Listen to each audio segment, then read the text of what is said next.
Good morning, Wolfpack. This is Julie Wolff. I'm family law and juvenile dependency attorney. I'm here with an expert, Vinny Enriquez.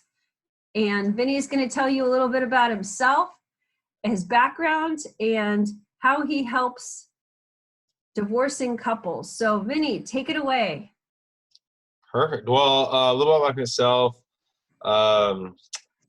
I don't think we've ever actually talked about this, but so my parents got divorced at a young age. And so me and my brother lived with my dad, and my sisters lived with my mom. So kind of growing up in that environment. One thing actually is such random, because I don't remember too much of when they were together beforehand, but everyone always tells me that they're better as friends afterwards than they were ever as a couple. So I have no clue, that kind of thing, but just a side note. Anyways, so I lived in San Diego, moved around a lot, lived in the Bay Area, LA, London, Prague, Afghanistan.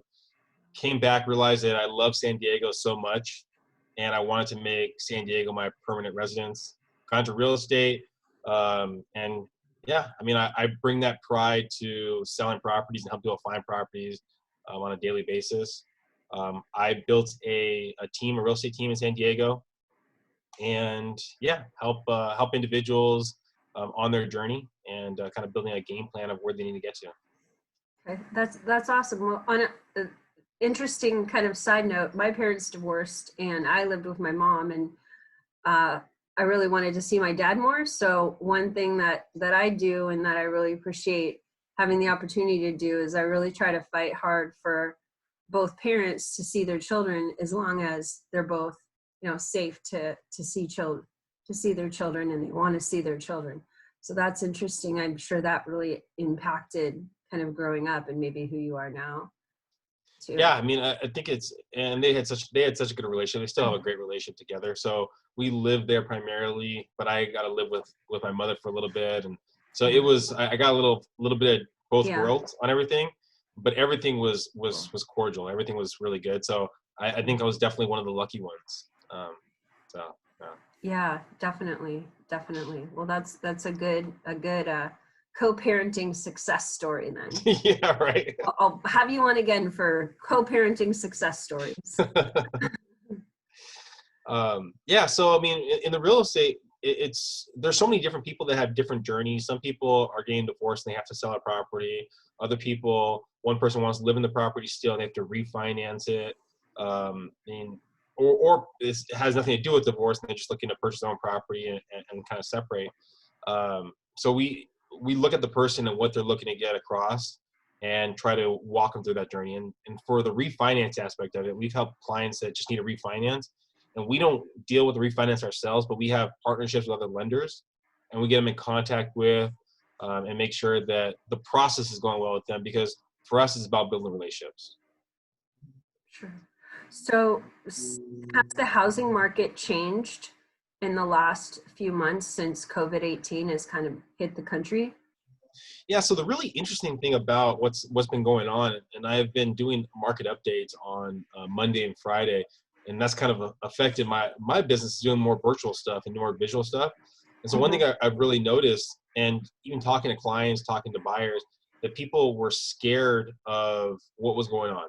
So less properties were hitting the market, yet people are still purchasing. Okay, especially under that 700,000 threshold, there were still buyers buying. Okay, and so the rate that properties were selling at under the 700 mark was actually going up compared to what was actually going on the market. Okay, we've slowly seen over the last week or so a dip in the rate of property selling compared to what's going on in the market, because we've seen a more of an influx of new properties at the market.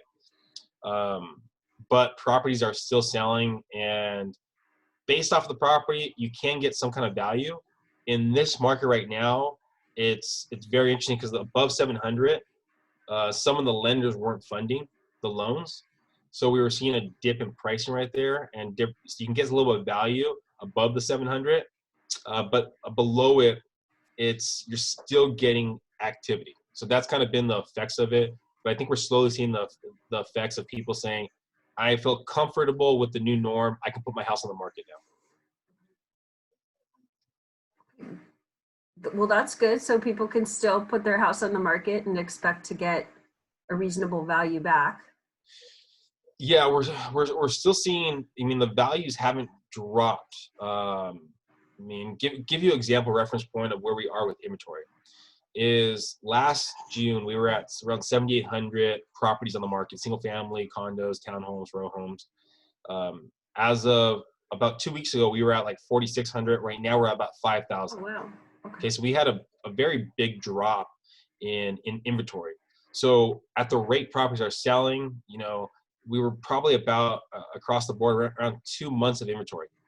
In a balanced market, you have about 6 months of inventory. So we've been swayed really towards the seller's market, even though our pricing has been very high. It feels like there's going to be a drop in the market. It's just a matter of we need more inventory to get to the ability for a drop to happen in the market. Wow. And It's a seller's rates have been market. really low. They're in the low threes for the most part. Some have been in the high twos.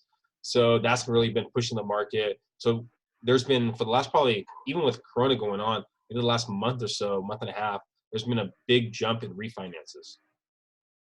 And so do you think that the coronavirus has changed at all the ability for, say, one spouse to get their own mortgage to maybe buy the other spouse out of the family home?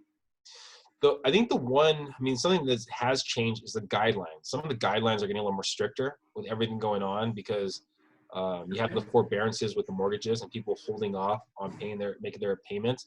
So you're seeing lenders really trying to be protective that the person doesn't buy a property and then the next day ask for a forbearance. All right. So protection in that way, make sure that your job is somewhat protected from the coronavirus. So things like that. So as long as you have a steady job with, W-2s, you should be fine. If you do have some kind of abnormalities, or like you own your own business, you're really going to want to get maybe 1 to 2 different lenders to look at your file, because you're seeing a difference with lender to lender, even more so than you would have saw a couple months ago. Same thing with realtors. You're seeing more of that difference now of understanding how to adapt to this current market.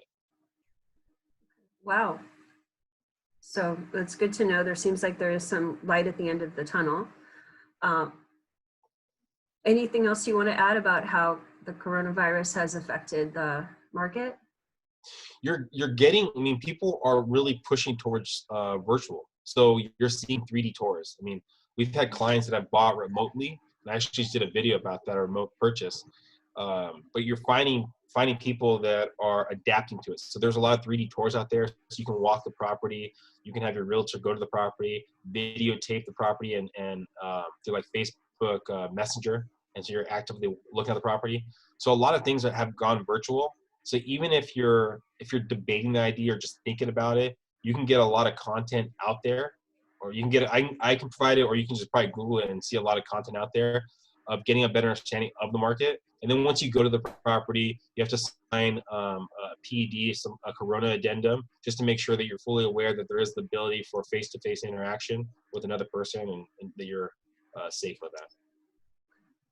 So if a divorcing couple, or really anyone, wants to buy a property in San Diego or sell a property in San Diego, how can they contact you? They can either give me a call at 858-345-7829, 858-345-7829, or take a look at our website at the enriquezgroup.com. So enriquezgroup.com. Okay, that's great. And can you also help if one spouse is trying to buy out another spouse? Is that something you can help with?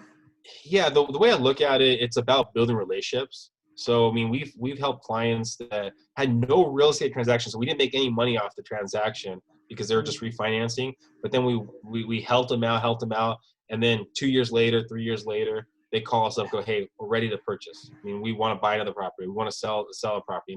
We've had clients that we just try to build relationships over time, because you never know when they might need our help. So if we can help in any kind of way, feel free to give us a call or give me a call.